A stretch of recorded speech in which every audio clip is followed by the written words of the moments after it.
Mic check, 1, 2, mic check.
Check, 1, 2.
Check one, check two.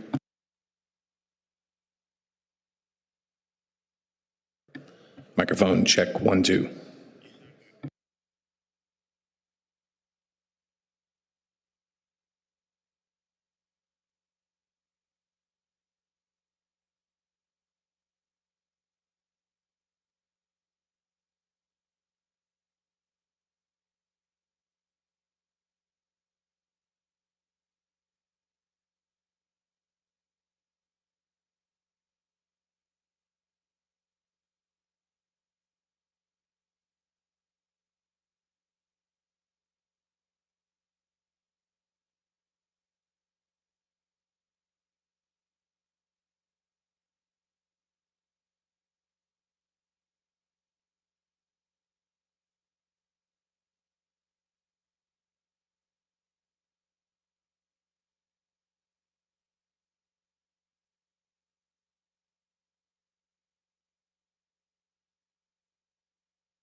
All right, good afternoon, everyone. We're going to go ahead and get Election and Ethics and Elections Committee started. The hour of 2 p.m. having come and gone.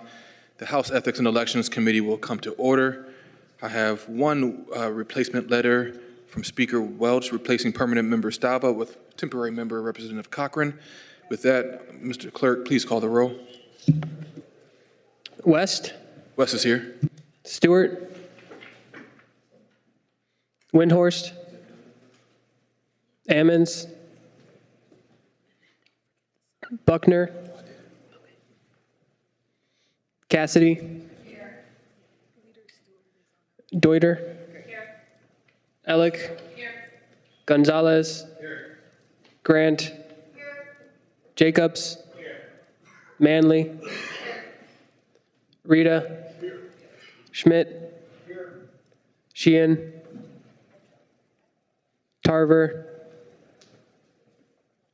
Williams, Cochran,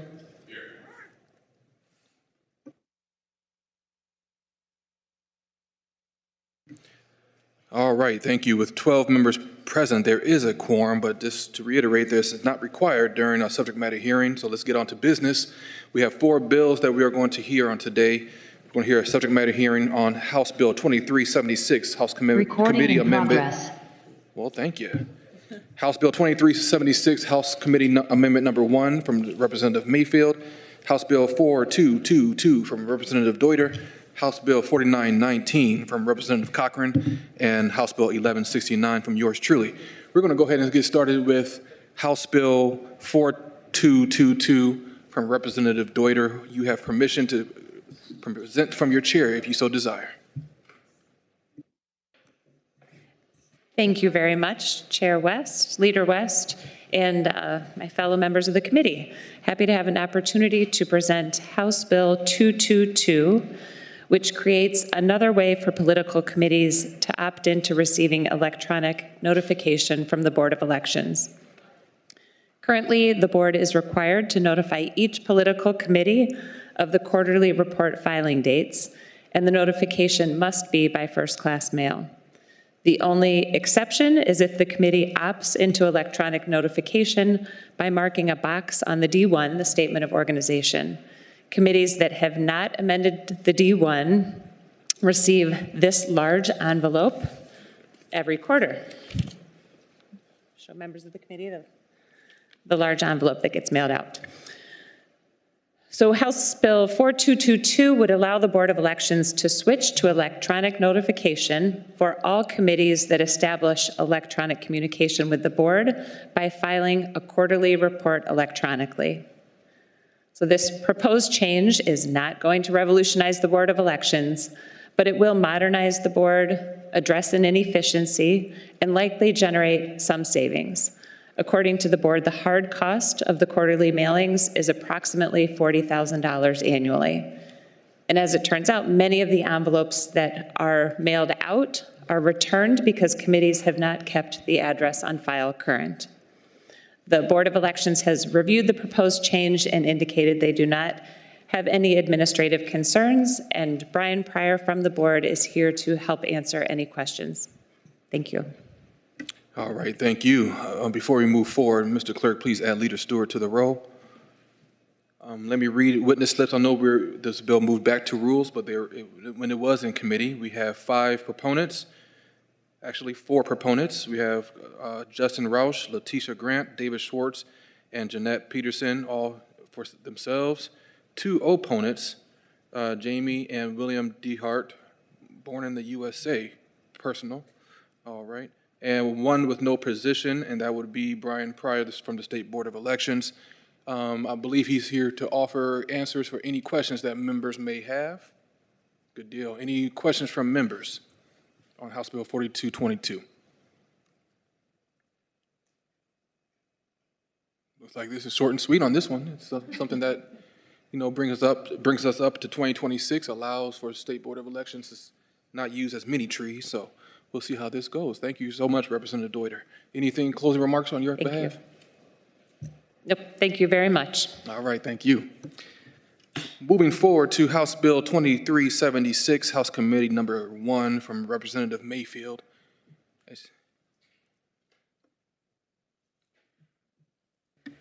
Thank you so much, Chair, members of the staff. House Bill 2376, Amendment 1. This is my initiative. I don't have a witness, but I believe my county clerk did slip in support of this particular bill. What I am looking to do is address candidate suppression within Lake County, which is happening unfortunately quite often, and also to provide for continuity in communication in regard to elections. So what this pilot program does, and I didn't do it statewide, it's just for Lake County, it consolidates all of the election information to the county clerk's office, meaning you don't have to go to the school district, the park district, the city hall, community college board. You don't have to go to 20 different places in order to receive an election packet. You can receive the information from the county clerk's office. Not only can you receive it, but you will also be able to go there, get questions answered in regard to your packet, how to file your packet, any additional information that it is that you are looking for. And also you will have options for filing in one spot with one entity as opposed to multiple. Now, why do I need this particular bill, or why did this come forward? Several complaints from community members who have tried to run for various offices. And I'm going to give you some examples. For the school board, there's one particular school district that is requiring individuals to fill out an application in order to get a packet. You know, normally you should just be able to go up there and say, hey, can I get a packet? And they hand it to you. No, they're asking you for an application, to complete an application in order to receive a packet. And you may not even consider running, you just want the packet of information, but they're making it difficult to get that.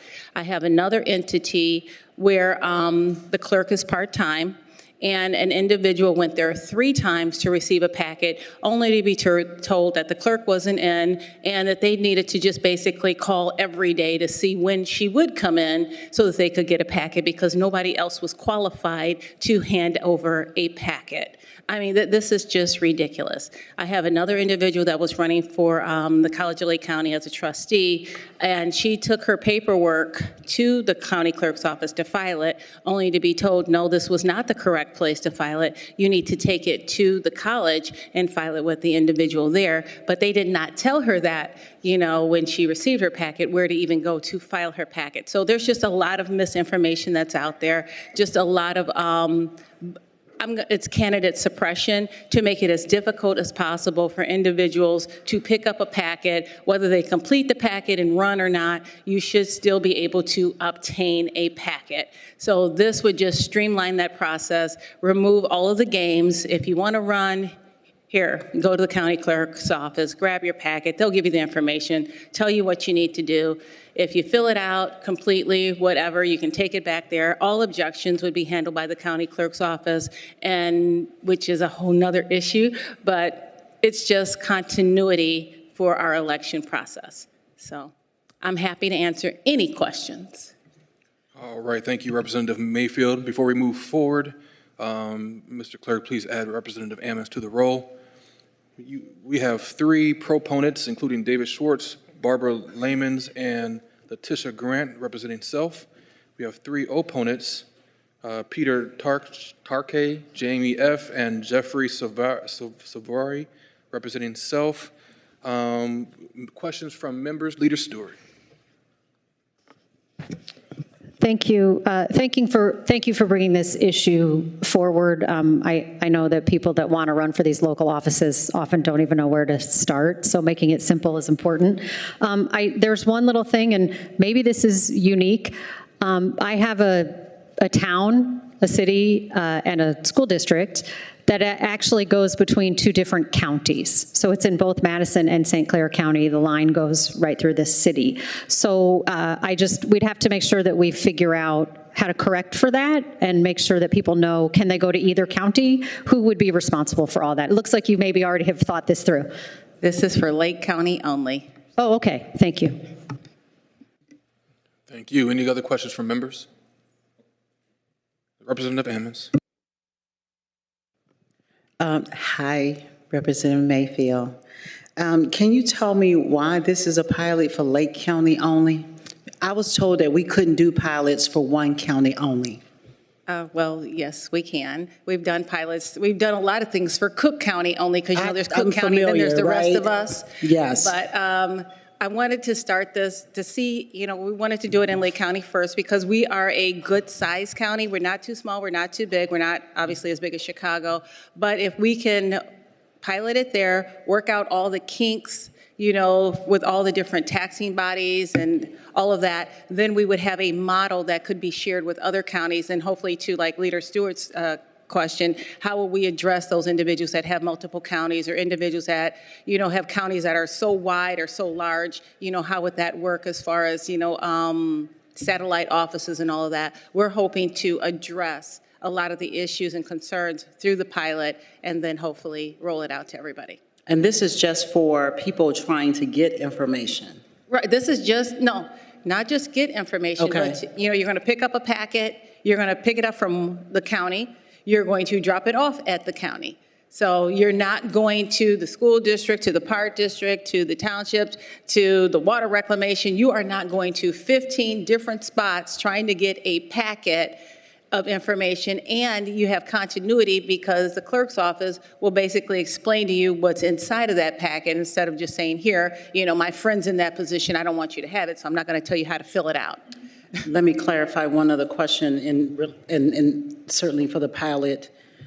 I don't have any opposition to pilot programs. I think we should run them so that we can see what happens. Right. The second part of my question is, if there is a consolidated election and it is a municipal election, for instance, or a school board election, for instance, where the county clerk has no role in that election, this is going to change the entire process. That is what you're seeking to do with this.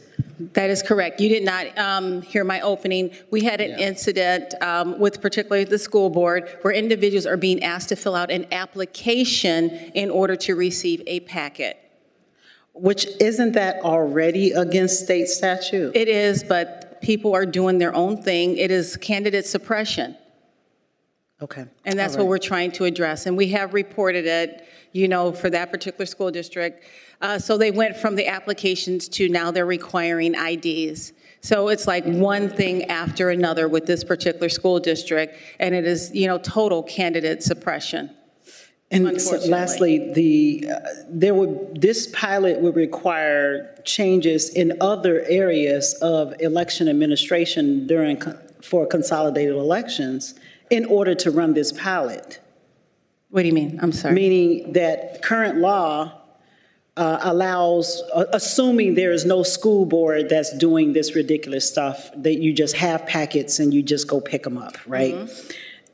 In this pilot would have to adjust in some way how candidates will pick up for the consolidated races that'll come up in 27.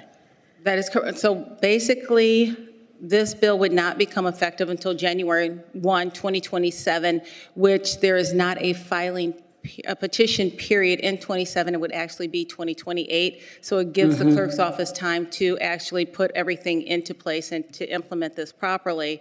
But they would be your sole source for your, pretty much for the elections. And it excludes state and federal. But this is for all local elections. You would go through your county. Okay, and so for a school district or a city council or a staggered race in another So instead of all those township clerks or and different individuals, everything would come through the county clerk. the county clerk. And to administer this pilot program, the State Board of Elections is going to change the rules. They did this, the amendment that's on there from the State Board of Elections. They To helped me change out. it, for them to, thank you for helping me Yes. figure out that we can do pilots here. Yes. So the amendment definitely went through my county clerk, and it also went through the State Board of Elections to make sure that what we were proposing was legal. Yes, sir. I see you have a question. Thank you. Representative Manley. He's got a question, too. Sorry about that. Representative Jacobs. Thank you, Chair. I was getting worried there for a minute.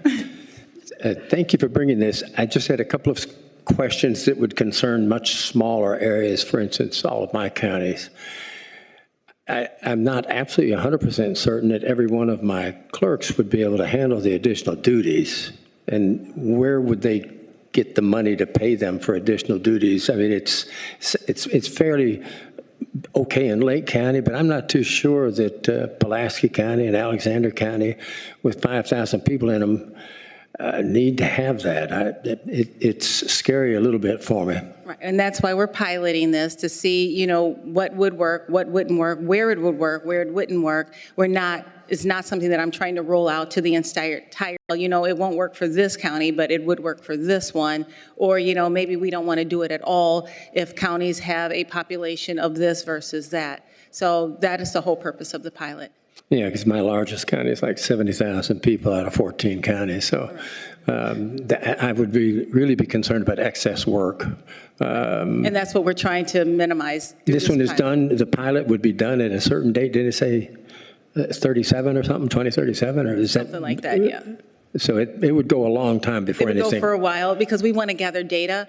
You know, the whole thing with pilots, they need to be, you have to have the data to really say that this is going to work. You know, did they have to hire additional people? What did it cost? What was the cost?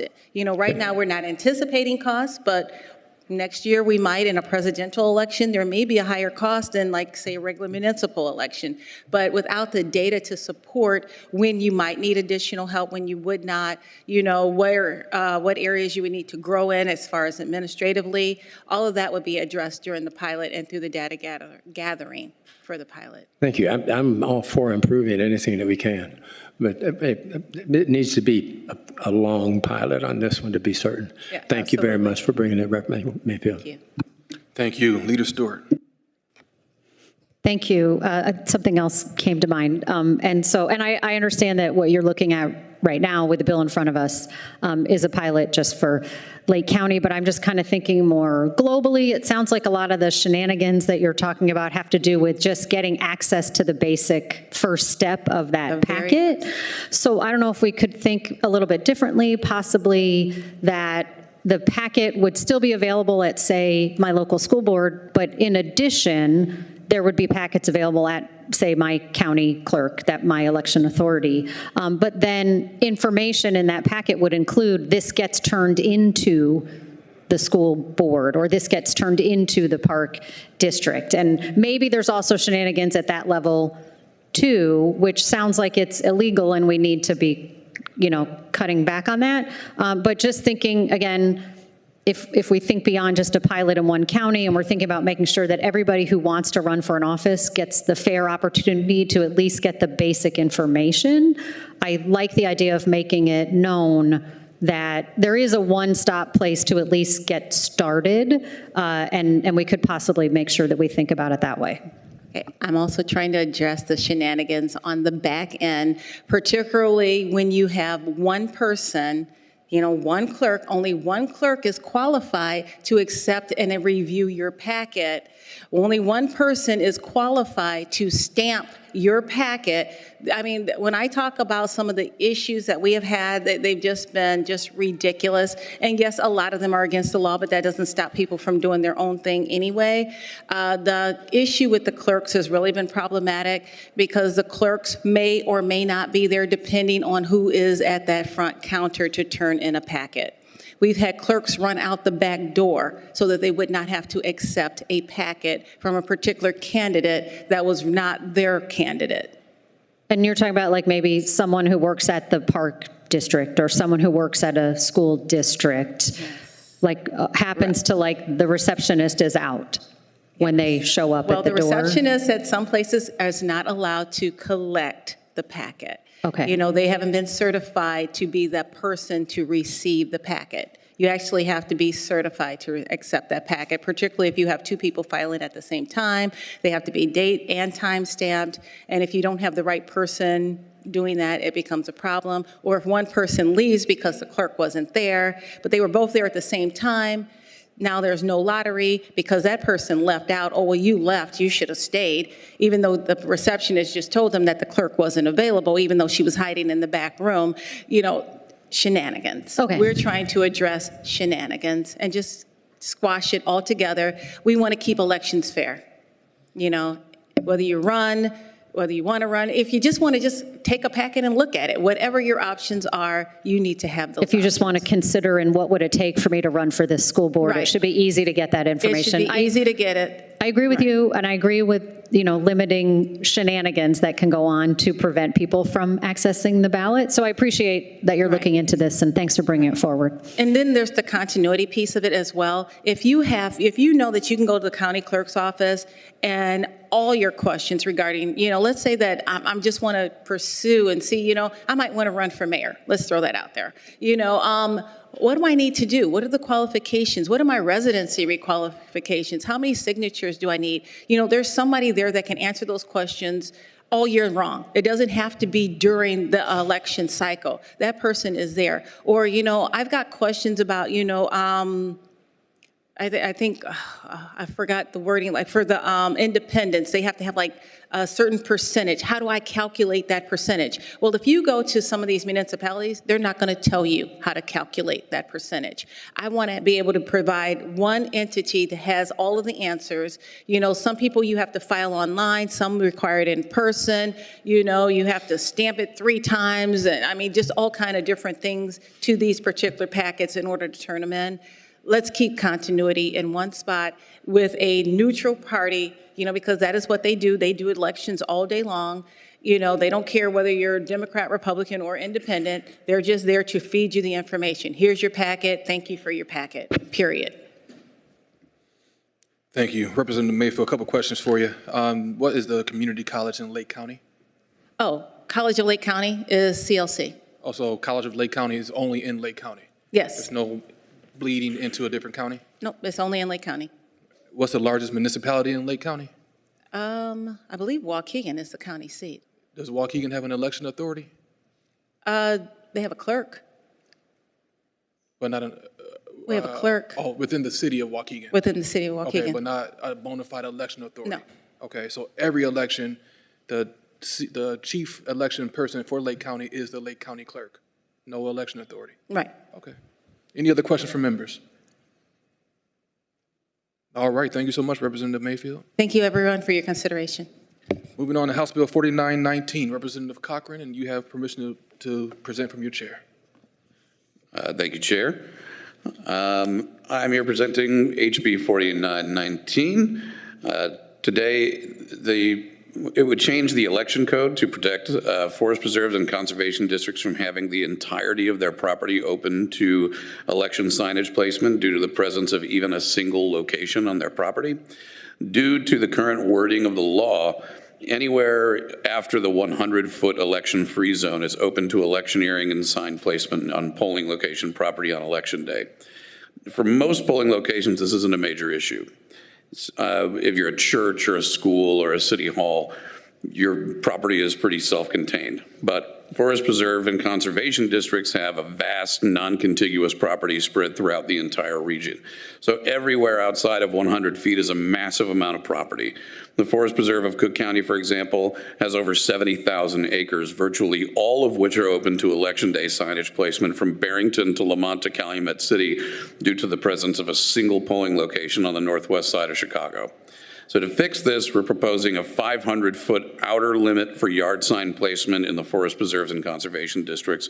So in other words, people could place a yard sign after 100 feet from the polling location, but before 500 feet from the polling location. The bill is supported by the Forest Preserves of Cook County and the Illinois Association of Park Districts, which represent forest preserves and conservation districts across the state. I have Luke Turk here with the Forest Preserves of Cook County, and he's happy to answer any questions. All right, thank you for that. Let me read in some witness slips. I see 5 proponents to the bill: Luke Turk with the Forest Preserves of Cook County, Maura Freeman with the Illinois Association of Park Districts, Tommy Robinson from the Cook County Office of the President, and others representing themselves. Any questions from members? Short and sweet. Thank you, sir. 4919 has been heard. Appreciate you. Moving on to House Bill 1169. I'm going to put Vice Chair Stewart in the chair so I may present the next bill. Stewart in the chair, and the chair would like to recognize Leader West to present House Bill 1169. Thank you so much, Leader Stewart. I'm here to present House Bill 1169, which is the 501c3 lobbying fee exemption. It directs the Secretary of State to grant a waiver of the lobbyist registration fee for any non-for-profit entity with an annual budget of less than $5 million that is classified as tax exempt under Section 501c3 of the Internal Revenue Code, including a waiver for any lobbyist that exclusively lobbies on behalf of such entity. I have Holly Ambule and Bob Palmer here to provide testimony and to dig deeper into the impact that this bill can bring. Whenever you are ready, Madam Chair. Thank you. On the witness slips, we have 186 proponents, 6 opponents, 1 with no position. Under the proponents, it includes Asis Lyra with the AIDS Foundation Chicago, Elisa Kaplan with Reform for Illinois, Andrew Schneider with Arts Alliance Illinois, Becky Simon with the League of Women Voters Illinois, Bob Palmer with Housing Action Illinois, Brian Urbazowski with Respiratory Health Association, Dottie Johnson with Family Focus, Gene Schultz with Illinois Association of Museums, Jennifer Welch with the Illinois Coalition Against Domestic Violence, Julie Thomas with the Rockford Symphony Orchestra, and a large number of individuals. Minority spokesperson, do I have leave to waive the reading of all of the individuals? Is that all? Thank you. The opponents include Amy Williams with the Illinois Secretary of State, and with no position is Stephen Anderson with the Illinois Public Health Institute. Leader West, the floor is yours to direct to your witnesses on the bill. Thank you, ma'am. I believe Holly Ambule will be the first. Thank you, Chairman and members of the committee. We're really grateful that you're taking time to hear this today. We've been working on this for several years, actually since 2022 when the state's ethics laws changed that year, and when the chair of this committee was Kelly Burke. So we're hopeful this year will be the year that we can make progress here. So I do want to spend some time talking through some of the issues that have come up on this bill, so I appreciate you giving us the opportunity to do that. For those that aren't familiar, Forefront is the state's nonprofit association. So we represent charities in our state of all kinds. That includes foundations and those that provide direct services. So we're here today on behalf of the charitable sector in Illinois. And in your packet, you have quite a bit of material on this bill, and I'm happy to answer any questions on that. So first, we want to just emphasize how important it is at this point in time, in particular for public charities to be able to use their voices and be connecting with all of you about the challenges that they're facing. We would argue that this removing these barriers has probably never been more important than it is right now. We also would urge you to consider including this proposal in a vehicle that's appropriate, whether that's the BIMP or something else that moves forward out of this committee. And just to talk through some of the logistics here so folks understand, Illinois currently does not exempt public charities from lobbyist registration at all, nor does it stipulate any time or expense thresholds for public charities, which makes Illinois different than most states who either have a lower fee or some type of threshold in place that allows public charities to be exempt from registration unless they meet those thresholds. So I'm happy to answer more questions about that, but our fee in Illinois is very high, the highest in the country. So this bill exempts folks only from paying the fee. It does not exempt those that would lobby from actually having to register as a lobbyist. So we're not reducing disclosure requirements or reporting requirements, only a simple fee waiver with this bill. So in law, currently, the Secretary of State has statutory authority with permissive language to collect information that would be necessary to identify which registrants are 501c3s and then enforce this proposal. So I can provide that reference, but it's also in your packet. We'd also like to point out for folks that aren't aware that the City of Chicago codified a similar fee waiver in December 2023. So there's a summary in your packet of how the City of Chicago regulates lobbying and specifically how it regulates public charities that engage in lobbying. The city also further offers exemptions for certain nonprofits and for all registrants when they do not exceed certain thresholds around the amount of time or expenses they spend on lobbying. So this bill, again, does not reduce transparency or reporting requirements or compromise the enforcement of ethical behavior. It's a simple bill just with a fee waiver, but it removes a very important barrier that's unique to the nonprofit sector because lobby fees are actually really difficult and uniquely difficult for public charities to fund because most donors and grants don't allow the use of funds for lobbying. So that makes it different than in the private sector where you can choose how to use your revenue as you wish, which would include lobbying. So this is a unique barrier for public charities. And finally, I just want to make sure folks understand there's no general fund impact as a result of this legislation. Monies that are paid for lobbying go into the Lobbyist Registration Administration Fund. And I included the fund balance as of yesterday in your packet. The annual appropriation out of that fund is roughly $1.5 million.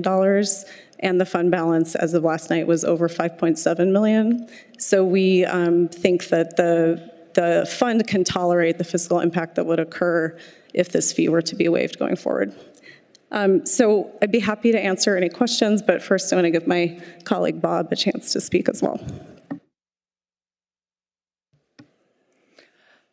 Hello there. I'm Bob Palmer. I'm the Policy Director at Housing Action Illinois. We're a statewide affordable housing and homelessness coalition. So I am a registered lobbyist and happy to be so. But we work with many of the social service providers, particularly homeless shelters around the state, also nonprofit housing developers and other types of small nonprofits and grassroots organizations. And I would say for them that the state law on lobbyist registration, one is a burden because of the cost, as Holly explained, but also just, and I know this bill doesn't address that, also just very confusing about whether you have to register or not. So because of those two factors, I think for many of the particularly direct service providers and smaller organizations we work with, they are not registered. They generally, or I'd say almost exclusively, do not have any type of dedicated lobbyist on their staff. It might be the executive director, another staff person who's maybe coming to Springfield once a year, maybe talking to their state legislators or other elected officials in the district, 2 or 3 times a year, a very small number of interactions, and also not making reportable expenses as required under the state law.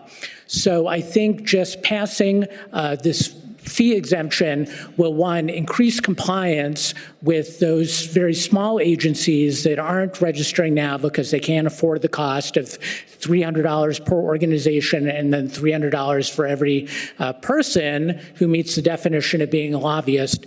And then for those agencies that are doing very little lobbying and don't do it now because they feel like it doesn't apply to me, I don't want to bother, waiving the fee would actually increase compliance. So we very strongly support this proposal before you today. Are there questions from members of the committee? Representative Jacobs. Just so I get, thank you, Chair. Thank you for bringing this. There is a cap. Am I getting that correct? You have to make so much money below to apply for this, or is it that counts for Planned Parenthood or for all these that are very rich also? So we, in the bill, the waiver would apply to organizations of a size of $5 million or less. So if you exceed, if your annual budget or expenses exceed $5 million, you would still have to pay the fee. Does that answer your question? Yeah, a small company or a small 501c3, I could see it for them, but I can't see it for very, very, very large 501c3s that I have some problems with anyway. In their administrative fees, they have a lot of money that they're getting in. I don't want to give them a break on it. 500 million? 5 million? 5 million, which is about 30% of the charities in our state. 5 billion is where you do have to pay, but 5 above billion. 5 million, correct, yes. 5 billion with a B. 5 million with an M, sorry. Oh, M, okay. M, yeah. That sounds better. I was getting, man, that's pretty good. Okay, that's the question I had. Thank you. There's very few charities with more than $5 billion, yeah. That's right. 5 million, I want to apologize. run one of them, right? Thank you. Thank you, Chair. Representative Ammons is recognized. Thank you. You said about, who chose the 5 million level? That's a great question. I'll have to dig deep on that. It's been a while. I think that we broke down, and there's data I can show you. We broke down how many nonprofits in Illinois are at certain levels, and 5 million captures about 30% of the sector, and so that seemed like a good threshold based on that, and our knowledge of, there's a lot of unique challenges that charities at that level face beyond this, and charities that are smaller are more likely also to be serving persons of color and located in communities of color. And so with our commitment to that, that was part of the thinking. I don't know if I would consider a $5 million charity as a small charity. And I'm in Champaign-Urbana. So I don't, that's why I'm asking why the 5 million. That seems extraordinarily high to be trying to relieve smaller charities. If I looked across the sector in Champaign-Urbana, most of them besides the United Way, I can't name too many of them that would even reach over the 5 million or close to the 5 million. So that's an extraordinarily high level to exempt people who will come here to lobby. And then my second question is, what is the trigger to ensure that they're not lobbying for anything other than the United Way or the other than Birthright or? So first, on your question, I would actually be happy to help find data for you to assess how many in your district are above or below that threshold, if that would help you wrap your head around the appropriate level. So the dollar amount in the bill is something we could certainly negotiate if folks have concerns or questions about that. I also, though, want to point out that a lot of the amount of dollars a charity manages doesn't directly translate to how many of those dollars are unrestricted and can be used for lobbying fees or other types of administrative functions. So especially in agencies that have government contracts or maybe are providing Medicaid billable services, or foster care services and so on, like a lot of their funds are heavily restricted, and so they might have a large budget, but a very, 1 or 2%. I mean, I come out of nonprofit, so I'm familiar. Yeah, okay, that's helpful. I understand that. Yeah. Mm-hmm. What I'm saying is these are very, in some cases, large organizations that would be 499, right? 499. Close to the threshold, right? yeah. Exactly. So I'm concerned about the top level number. And also, each of these organizations doesn't register every person to be a lobbyist from their organization either.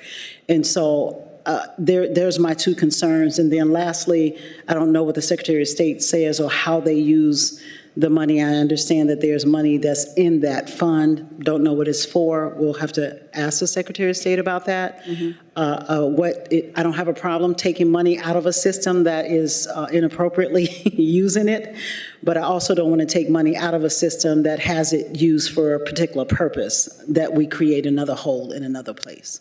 So those are my concerns. Thank you. Are there any questions from other members? I'm not seeing any. I don't believe there's anyone here to speak in opposition, but I want to make sure that I ask. Okay, not seeing anyone. Thank you for sharing with us, and I'm going to put Chair West back in the chair. Thank you so much, Madam Vice Chair. There being no more business before the Ethics and Elections Committee, we will recess to the call of the chair. Many thanks to all of you.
Recording stopped.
Oh, hello. Hi. All right, everyone, good afternoon. We are going to get started the hour of 4 p.m. Having come and gone, the House Energy and Environment Committee shall come to order. I have one substitution letter replacing our permanent member, Representative Ness, with temporary member, Representative West. Clerk, please call the roll. Ammons, Present. Mason, Present. Severin, Here.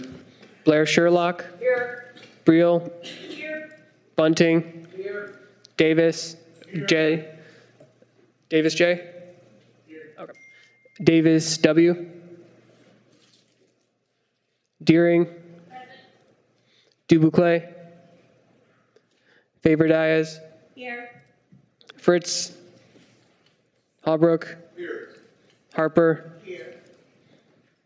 Hernandez, Jimenez, Mayor, Miller, Moeller, Niemerg, Ortiz, Rashid, Stava, Tarver, Walsh, Willauer, Williams A, Williams J, West,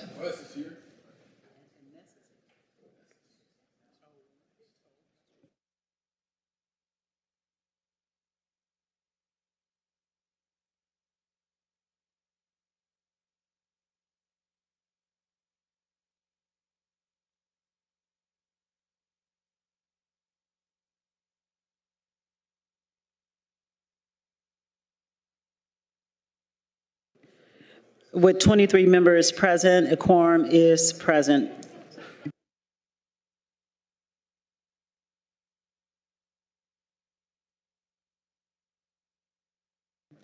Please add Representative Dubuclet to the roll. And Representative Fritz, thank you.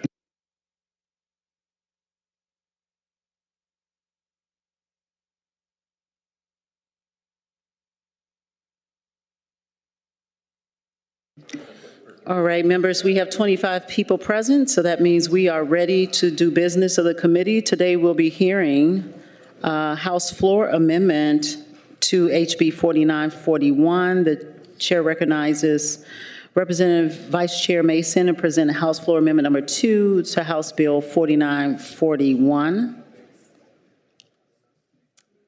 Please. Thank you, Madam Chair. Thank you. I'm sorry. I do apologize. I'm looking at you, and I know I'm supposed to read it. I'm going to read the one proponent for you, which is the Illinois Fuel and Retail Association. There's no opponents and no positions. Thank you. Thank you, ma'am. Committee members, you may recall me presenting House Bill 4941 earlier this session. It basically allows access to the underground storage tank fund for the removal of tanks that are old without the requirement of them being leaking. Amendment number 2 makes a few changes that we worked out with the Illinois EPA. Most notably, it makes some changes to eligibility. The original bill said tanks over 30 years old. Now this changes it to be tanks installed before January 1st of 1976. If you want to do the math, that's 50 years now, but it will not be on a rolling basis. It will be before January 1st, 1976. And yes, I was in first grade creating my bicentennial notebook in class then. It also expands what costs are eligible for reimbursement. It allows for removal of contaminated soil near the tank, removal of groundwater showing sheen, so showing contamination. and sampling and testing to determine if a leak has occurred. It also adds new procedural requirements, including pre-approval of the removal plan and a budget in advance, and creates a specific deductible structure for the new category, being a $5,000 deductible for removal costs and preventing double deductibles from occurring. It still retains the basics of the original bill that the tank must not contain exempt fuel, the cost must not be reimbursed elsewhere, the tank must be properly registered and compliant. And I do have Nate Harris here to answer additional questions should anyone have them. Thank you. Thank you very much, Chair Mason. Are there questions from members of the committee?